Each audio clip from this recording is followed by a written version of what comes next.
It's hard to find a good hamburger relish, so I thought I would make my own, and wow, it turned out delicious.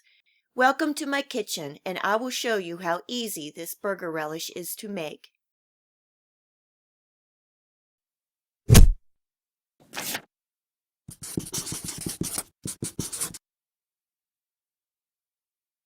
So let's get started. In a saucepan on medium heat, I'm adding a couple tablespoons of butter, some finely minced sweet onions, I'm using Vidalia onions, and some salt and pepper.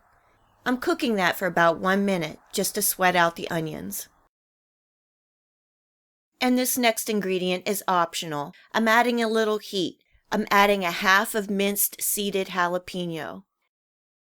Stirring and cooking that for an additional minute, and then adding 2 to 3 cloves of minced garlic. Stirring that for 30 seconds, and then we'll be ready for the tomatoes. And next I'm adding about a cup to a cup and a half of fresh diced tomatoes, and letting that simmer for about 5 minutes until the tomatoes fall apart. The amount of liquid depends on your tomatoes, and as you can see, mine did not have much liquid, so I may add some water later.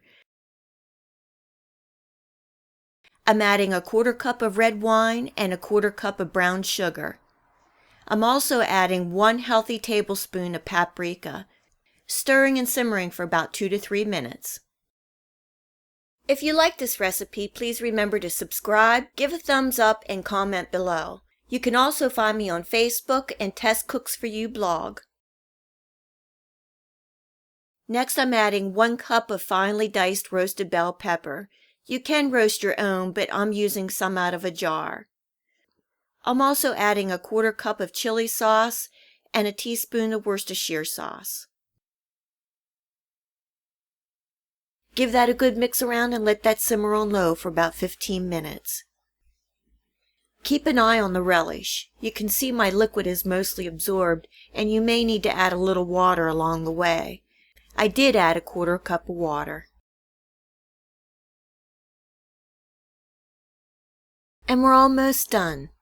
Next I'm adding 1 cup of finely diced sweet gherkin pickles and a teaspoon of cornstarch slurry.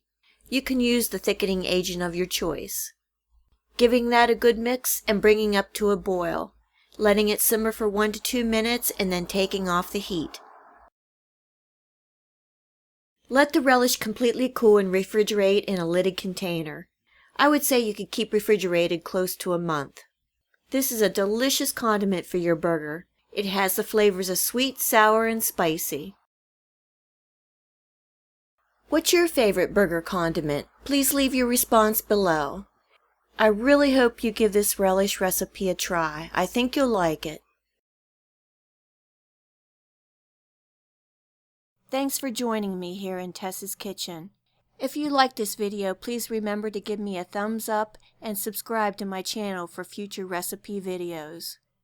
You can also come visit me on Facebook, Pinterest, Google+, and Tess's blog. Thanks for joining me, and we'll see you next time.